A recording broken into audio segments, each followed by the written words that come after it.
New Testament. And Paula began her working life teaching for 12 years in ministerial formation, first at Ripon College, Cuddesdon, Oxford, and then at the Queen's Foundation for Ecumenical Theological Education in Birmingham. Following that, she spent around 8 years as a speaker and writer in biblical studies, traveling the length and breadth of the country and seeking to communicate the best of biblical scholarship in a really accessible and practical way. Paula is a theologian in Paula currently is the Chancellor of St Paul's Cathedral in London. And so, Paula, it's a real joy to welcome you to the Godcast. Hello, and how are you?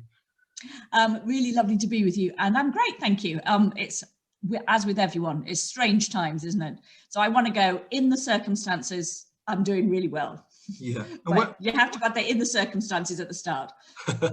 And whereabouts in the world are you today? I'm in London, so I currently live just round the corner from St Paul's Cathedral. So I get a house with my role as Canon Chancellor.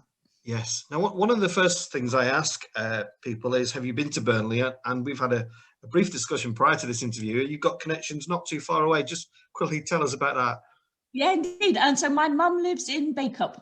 My dad used to be vicar of Christ Church in Bacup and sadly died in 2019. But they loved the part of the world so much that they stayed there. So, yeah, I go to Burnley on a regular basis because it's one of the best places to go for supermarkets from Bacup. Excellent. Lovely. Paula, now the Godcast reaches quite a wide audience. Some are academics, some are just people who are interested in matters of faith.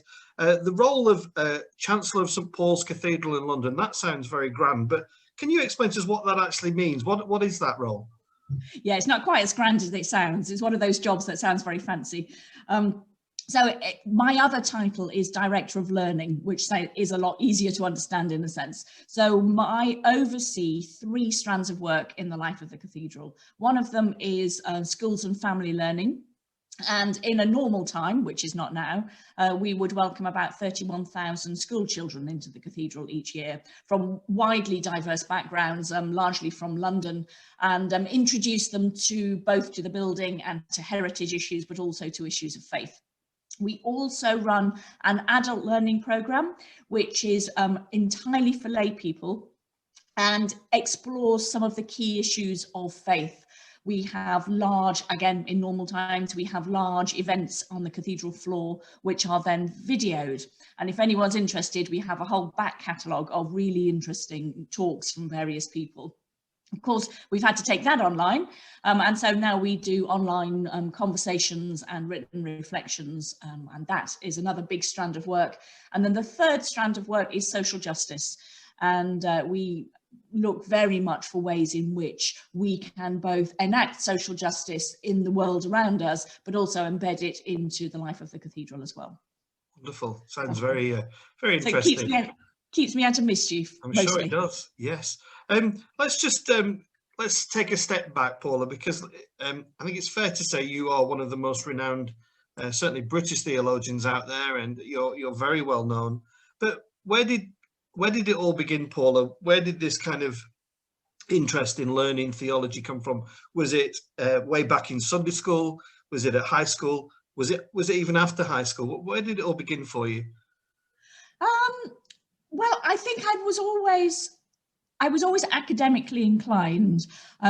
When people talk about their ill-spent teenage years, I spent it reading Greek and Latin texts in the original language rather than going out and partying. So I think I kind of started early with being academically inclined. And but it really embedded in me when I went to university. So I always fancied studying theology. And again, it's just a sign that I was a slightly weird teenager, but I always fancied studying theology. And I went to, so my dad at that point was vicar in Manchester, and I went to a sixth form college in Moss Side. And somebody said to me one day, oh, someone like you would never get into Oxford, which is a really bad thing to say to me, because I went, oh, well, I'm not then. And so therefore decided I was going to apply. to Oxford. And I didn't really know much about it, had no real sense, wasn't my background, didn't know anything about it. So I decided I would just apply for theology in Oxford, loved the look of the course. And I flicked through the prospectus, and the very last college in the prospectus was Worcester College, which has got a really, really pretty lake. So I applied to it for the very profound reason that I liked the look of the pretty lake. But it turned out that the tutor at Worcester College at that time was Tom Wright. Right. And basically that gives you the answer of how it is not only that I got into doing theology, but also that I got into doing New Testament. It's very hard to sit in a room for a long time with Tom Wright and not be infected by his enthusiasm for reading the Bible. And basically that's what happened to me. Yeah. But although, to be honest, I never planned to be a theologian. I come from the inner city in Manchester. I didn't ever believe that someone like me could do it. So basically I applied to do theology at Oxford because someone told me I would never be able to. And then at the end of my time, doing the degree, I really didn't know what to do. So Tom said to me, why don't you think about doing a doctorate? And I went, oh, I'll never be able to do that. But I applied and got it. And it's kind of, that's been the story of my life. I've kind of bumbled on going, oh, I wouldn't be able to do that. And then I've carried on. So it wasn't a plan. It was more, you might call a divine accident. Yeah, just for people who aren't aware, Tom Wright is another British theologian who is highly regarded and is also very accessible, as you are as well, Paula. So can I just ask, did you find as an academic that you could turn your mind to any subject in theology? I mean, just for my own example, you know, some things I really and still really struggle with, but other areas I was really switched on to. I remember the pastoral care and death and dying module absolutely enthralled me, as where, you know, learning about Arius and things like that was a bit of a grind for me. How you? I'm the same. You very generously call me a theologian, but actually I'm a biblical scholar. And my brain is not wired properly for doing things like systematic theology doctrine. I listen to people who do it and admire them enormously, and have no idea really why they go in the directions they go or why they do what they do. So I'm somebody who loves reading texts. Yeah. I also love novels, so I'm a real kind of text person. I love reading stories, I love reading poetry, and I love reading the Bible and making sense of it. That's the thing that I'm good at. I'm not good at anything else, unfortunately. No. It's a description of what it did to my relationship. And was ordination an area that you ever considered? Some people may be surprised that you're not ordained and that you're a lay reader. What's been your thinking in that process? Well, I had a very clear experience when I was in my 20s, which told me that I wasn't called to be ordained. And it was unfortunate at the time, but it was actually enormously helpful. And before I tell you the story, you need to know that the DDO who said this was wrong, but wrong, or maybe, well, right in the wrong kind of way, or wrong in the right kind of way. So let me explain. So I was exploring ordination and got to the stage where I was about to be sent to a selection conference. And the DDO, in those days, I was in Oxford, and there was a ladies' DDO as well as an ordinary DDO. And the ladies' DDO said to me, and this was in 1993, so just after the vote for the ordination of women to the priesthood, she said, the church doesn't need academic women. You have to choose whether you want to be an academic or a priest. Come back to me when you've chosen. And what was really, so that's the wrong bit, because just to be clear, the church absolutely does need academic women and academic men and non-academic women and non-academic men. It needs all of us. But I think what it did for me, which was really, really clear in that moment, she said, choose. And I chose being an academic and not being a priest. And interestingly, at that moment, then walked away from the idea of being ordained and have never, ever wanted to come back. And feel very, very comfortable. And I think for me, one of the really interesting things is I didn't know that I was making a choice about encouraging lay people to study more and to do theology, but actually that's what I have chosen to do. And therefore it's a really, really important thing for me. And the other thing I would just say on the back of that is I spent 12 years, as you said at the start, working with people who were following their vocation to ordination. And the one thing I know from the hundreds of conversations I had with people is that if you have got a vocation to ordination, you can't walk away from it. And I was able to walk away from mine. I never felt the need to go back. And for me, that told me that actually I'm genuinely called to be a layperson. Yeah. And in, I suppose in historical terms, the 90s is not that long ago, but how would you assess the shift for women since then and now? Has it been as rapid as you would like, or are you dissatisfied in some areas?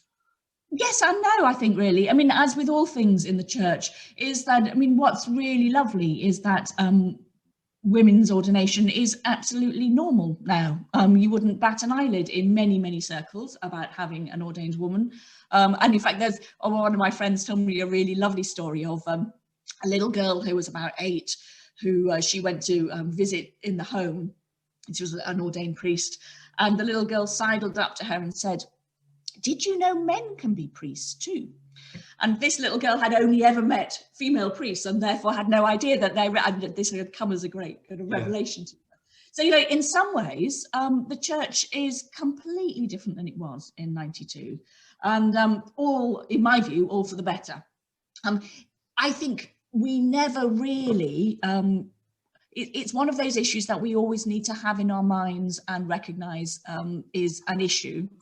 And there are ways in which being a woman in the church is still very complicated. And I think there are still ways in which we need to pay attention to the dynamics and what is going on. So that's my kind of yes and no answer. Yes, it's completely transformed, and no, there's still quite a long way to go. But I think that's true also. I think it's absolutely true of women, but it is also in a way true of men too. And I think what it means to be a man in ministry is still something we're not very good at talking about, just as we're not good at talking about what it means to be a woman in ministry. That leads nicely to my next question. I've written some of these down, Paula, because they're quite long. But in terms of the breadth of the church, you know, somebody who didn't come to church till I was 40, it's been my experience that the church is deeply middle class. Yeah, it really is. Both in its congregations and in its ministry. And I wonder what you make of that. A few years back, when I started going to church, and the See of Blackburn, the Diocese of Blackburn was looking for a new bishop, I went to this listening group, and this gentleman quite bravely, I thought, put his head above the parapet and said, what we need is a bishop that is going to reach out to readers of the News of the World and the Sun just as much as readers of the Daily Mail and the Guardian. And I wonder if you think that is what we do still lack in the church, or whether we're making adequate progress. Oh no, not at all. I totally agree with you. So although I was having a conversation the other day with someone about class, and class, as you know, is a really complex thing, because there was an article written about people who are not working class who still identify as working class, and I think I'm one of those. And that I grew up in council estate in the middle of Manchester. My maternal grandfather was a carpenter, and my paternal grandfather was a sparky for the co-op. So kind of come from kind of proper working class background. But my dad was a vicar, my mum went to university, and I, of course, have been to university. And I'm now an academic. So in my head, I'm working class. In my reality, I'm middle class. And I think that is true of some people. But I also think that actually it is really difficult to survive and thrive in the church as somebody who is properly working class, not like me, kind of genuinely working class. And I think in the church, we need to make a vast step forward. I think the problem is that there are not enough people who are genuinely working class to be able to help us see how to do it. And there's a kind of there's also an irony, which I discovered when I went to Oxford, is that you can't go back. So once you step into a more middle class environment, you can't then return. You still have kind of values and issues and culture in your head, but actually you change. So almost by definition, if you have people who lead the church who have got a degree, they are by definition not working class anymore. And therefore you get into this circle of how you actually do properly listen to people who are genuinely working class. Yeah. And I think you raise a really important issue, and how we solve it is a very interesting one.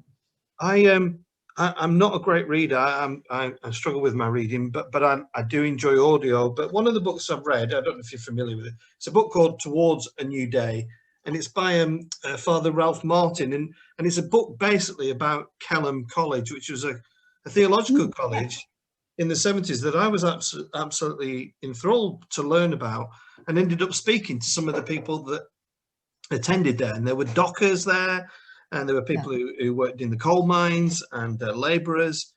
And to me, I was struck that is no longer really in the church system. And if you go to a theological college, you know, you go to beautiful places like Cuddesdon or to Durham, you know, and all these other wonderful places to learn. And I sometimes wonder, what we really need is a theological college in Bacup. Yeah, absolutely. Although it must be said that Kelham was quite nice. I saw the old site of it after it had closed. It was a rather beautiful place as well. But yeah, no, I totally agree. I think, and there are some people who are doing some really brilliant work, I think, in thinking about how we can give a pathway, a way of training for people who wouldn't be comfortable in Cuddesdon or Durham and those kind of places. My old colleague in the Birmingham diocese, Andy Dalmege, did some really interesting work. He's in the Estate Churches Network. And he was doing some really very significant work on what does training look like for people who come from non-book cultures. How do we encourage people who come from those kinds of backgrounds in order to be able to train properly for ministry? Because until we do that, we're going to stick where we are, I think. Yeah. Somebody who left school with no qualifications, Paula, and who entered that training system, it was a very enriching experience, but it was quite a torrid experience as well, because I realised my own limitations against some very clever people, and I do think there's a journey that we need to go down. Just moving on a little bit and talking a little bit. Obviously, as you said, you're a biblical scholar, and in your bio you state that you wish to communicate the best of biblical scholarship in an accessible way. And I've experienced the Bible and studied it myself, but it's an incredibly complex book, isn't it? And I know that people will be watching this today, or whenever they're picking up on a podcast or later, they will maybe have an interest to read the Bible, but just don't know where to start. What would your very simplistic, basic tip be if somebody wanted to pick up the Bible today? Yeah, no, and I totally relate to that. I think one of the worst things we can do is say to people that reading the Bible is an easy thing to do. It really, really isn't. And so therefore, the first thing that I would say is choose your translation carefully. Is that make sure you get a translation. So there are lots and lots of translations of the Bible out there, and choose a translation of the Bible that places its emphasis on meaning rather than on accuracy. So basically, when you translate the Bible, you can either translate the Greek word for word, which keeps it very, very accurate to the original language, but then makes it quite hard to read, or you can emphasize the meaning, what it's really trying to get at. And if you go for that, then generally speaking, it's an easier read of the Bible. And a much overlooked translation is the New International Reader's Version of the Bible. What's interesting about that is it aims at the reading age of people who read the News of the World and the Sun and the Daily Mail, rather than most translations aim at the Daily Telegraph and the Sunday Times and the Times. So it's worth kind of trying to get your reading age Bible right for what you normally read. So that would be the first thing. And then the second thing I would say is whatever you do, don't read it like it's a book. What we do when we read a book is we open it at page 1 and we go onwards. The problem with that is that you very, very quickly get into some of the most complicated bits of all, like Leviticus, which I really genuinely don't recommend to anybody who's new to reading the Bible. So instead, what I would do is I would ask, what kind of thing do you, if you were to read something else, what kind of thing would you read? And once you've answered that question, then start the Bible with the kind of book that's like that. So if you're the kind of person who likes reading a bit of poetry, read the Psalms. If you're the kind of person who likes reading biographies, read the Gospels. If you're the kind of person who likes reading history, read 1 and 2 Samuel, 1 and 2 Kings. So kind of choose the kind of thing where you start according to the kind of text that you like. But if you're not sure, start with Mark's Gospel and read. You really can't go far wrong with Mark's Gospel, but leave some of the other stuff for later. Because there's plenty of time to get into complex things like the book of Revelation. You can do that later on. Yeah. And Paula, do you still get surprised by what the Bible reveals to you? Yeah, always. So, I mean, I think that's the thing, that's why I'm still doing it 25 years later, is that even something that I know really, really well, I can read a text and see something in it I've never seen before.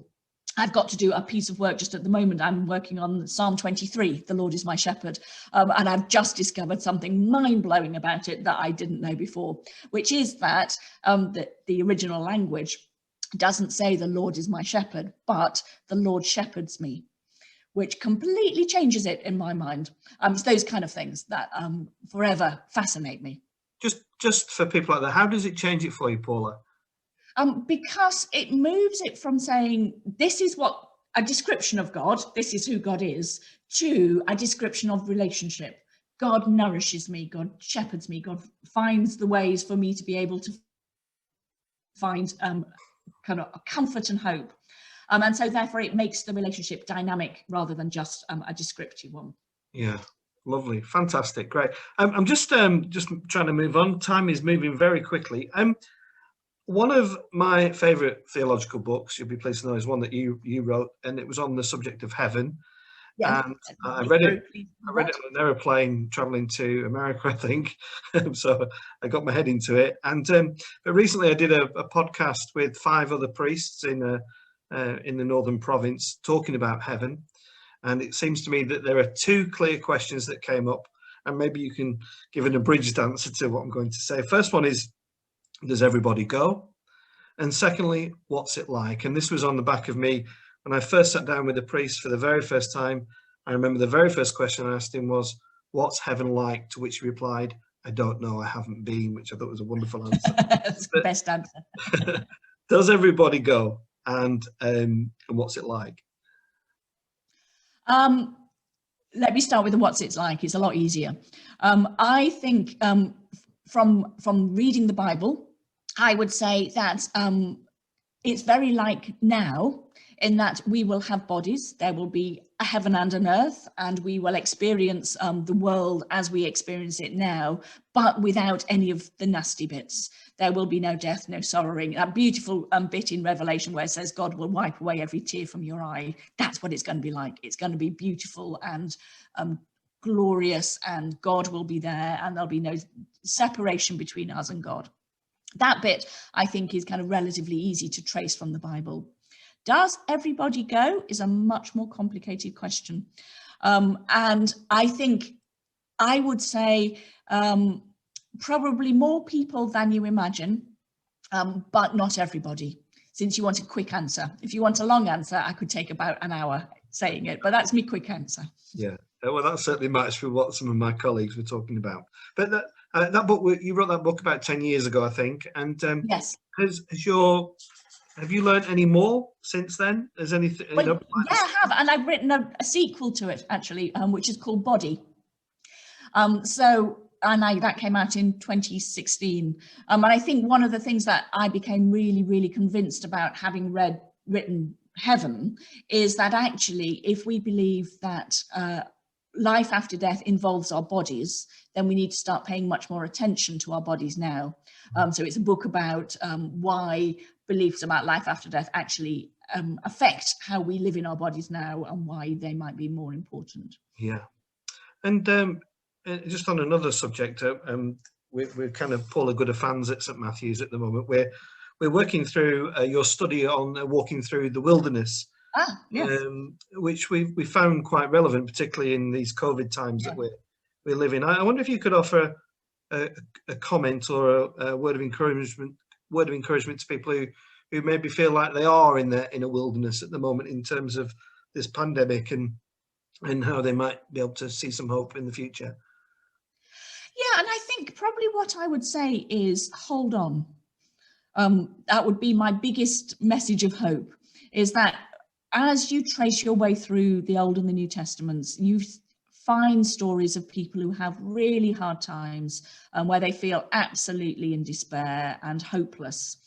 And every time, eventually, they emerge from it and they discover that God has been with them all the time. And for me, I would say, even on those days where it feels utterly hopeless and that there is no sense of God in the world, know that God is there and God is always with you. And therefore, just hold on, and eventually you will see a new day, a new life. Yeah, and sometimes it's in the most simple things, isn't it? I've just returned from walking the dogs, and the daffodils are popping up everywhere around here, and it's surprising how positive that can, just that little bit of positivity that we've not had for ages, you know. So and it reminds us of resurrection. Jesus rose from the dead, so even when everyone thought the end was absolutely the end, it wasn't. Yeah. I want to move on quickly to another question. I could talk to you all day, Paula, but we can't. But I want to ask you this question as a non-academic, and the question is that, do you think that we can actually read too much? One of the most intimidating things for me as a trainee priest was visiting the home of some of the tutors who had bookshelves from front to back, left to right, top to bottom, in this quest to seek the answers and the solutions to these big theological questions. Now I'm a little bit more experienced as a vicar. I do sometimes wonder if their time could be better served actually out on the coalface in the field doing the stuff. And I was wondering, as an academic, whether you want to fire me down or agree, or what's your thoughts? Well, I know a lot of academics, and I would have a tendency to agree with you, frankly. And I think for me, what I've always tried to do with my study is make sure that the question, so what, is there right at the front. Does this make any difference? Is it of any interest to anyone other than me? Does it make any difference to the way in which we live in the world? And if the answer is no, you abandon it. And for me, so I don't think you can study too much, but you can study too much about stuff that isn't relevant for people and makes no difference in people's lives. So for me, it's what difference does this make? On a Monday morning, what difference does this make? If the answer's none, step away and do something else. Yeah.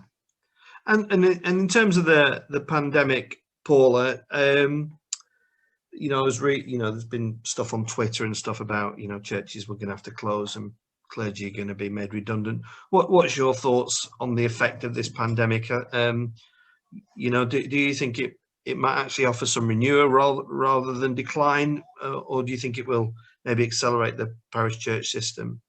I think it's way too early to tell. We simply can't know. I've been interested by the articles and think that I don't believe, I don't believe the newspaper reports about them, to be honest. I think it's a lot more complicated than that. And as you hinted, I think that the church always has to change. And there's something about the way in which we are in the church which makes us not want to change. We dig our heels in as much as possible. And sometimes big events come and they change us without us wanting to. The pandemic's one of those. I would see in the pandemic an enormous amount of hope for how it's going to change us in the future. And I think that's a really exciting thing. And that actually there will be some things, you know, we believe in a God both of death and of resurrection. And you can't have resurrection without death. This is the really kind of crucial bit about, you know, we would just love to rush on to Easter and forget Good Friday the whole time. What we have to do is live faithfully through the Good Friday moments. And I think the pandemic is one of our Good Friday moments, but in the knowledge that after Good Friday, there is always Easter, because that is the God we believe in. And therefore there is always hope. And so therefore I think it's quite an exciting time. Change has come, we're going to have to change. The question is, how are we going to have to change and what's it going to look like? But I'm confident that the God of resurrection will mean that it's a really great change in the long term. there's some big challenges ahead. I mean, we've been quite heavy on social media, and we've reached out to a lot of people. But that does not mean that they're going to walk through the door the minute the church opens. And I think there's those dilemmas that people have seen opportunity through this pandemic, but actually it's the next step, isn't it? It's when we're allowed back in, whether we can maintain what we're doing now in a kind of an online forum and actually engage them in other things. And I think that's a challenge for all of us, really. Yeah. In terms of just a few final questions, Paul, in terms of urban ministry, which I'm very concerned about, and do you think that well, I think the church needs to do a lot more in terms of supporting urban ministry, and our own Bishop Philip North, who I have a lot of time for, thinks that the money is often misplaced, and you get these very, very wealthy dioceses in the Church of England who are kind of sitting on huge bucket loads of cash. We would benefit hugely by some investment in our urban estates. What's the way forward for that, do you think? Bishop Philip, really, he's a dynamo. I think if he carries on rattling cages in the way that he is, he will eventually begin to make a difference in the way in which people think. And actually, it must be said, he already has. And it's not just him, but people like him. I mentioned before a former colleague, Andy Dalmesh, who's in Birmingham Diocese. He also has kind of persevered over the years and reminding people that urban ministry is so very important, that it needs investment, that you need to think differently in order to be able to do it well. So I would say I'd be encouraging you to join in and say, carry on knocking on the doors, rattling the cages, and eventually people will begin to see. One of the things, I don't know if you were aware, but I did this thing that got a lot of views on the BBC before Christmas, and we were talking about poverty, was that lots of people from the south of England, middle-class ladies, were ringing me up, and I'm talking hundreds of phone calls, who just simply said to me, I didn't know. Yeah. And that flabbergasted me. I just didn't, I thought, what, you really don't know? And I wonder if that's the case in the church, that people just don't realise it's like that for some places. No, I think that's absolutely right. I mean, I think it's very comfortable not to know, and therefore people will often choose not to know. And I think it's one of those where you always want to say you could have known, you just chose not to know. Yeah. And I'm not being unfairly critical of them. I think that there is plenty of evidence around if you wanted to know, but because of the way in which our brains work, we choose not to see it. But I think it is right that people don't know, and therefore the kinds of thing like you did just before Christmas are really, really vital, because it puts things directly under people's noses. And I know you can't do it too often, but it is really important to remind people that actually this is the reality. Yeah. And in the difficult question, but perhaps the final question, where will we be 10 years from now? Do you think the possibilities of having a female archbishop are real? Do you think the church is going to be quite different in 10 years as we kind of shift generations? Yeah, I mean, yes, bound to be, because 10 years is a really long time. If you look back from here 10 years ago, actually the church has changed quite a lot. The trouble is it always just changed a little bit by a little bit, so then you don't notice the change that's happening. So yeah, no, I think we may have a female archbishop, we may not have a female archbishop. I mean, who knows how it's about getting the right person in the job. So I think the church may have sorry. From okay. So where do you want me to start again? If you just go from the question about the church changing. Sure. Okay, lovely. I'll edit it. I think the church definitely will be different in 10 years' time. There's no doubt. Churches change all the time. And if you think even what the church was like back in 2010, we've changed already.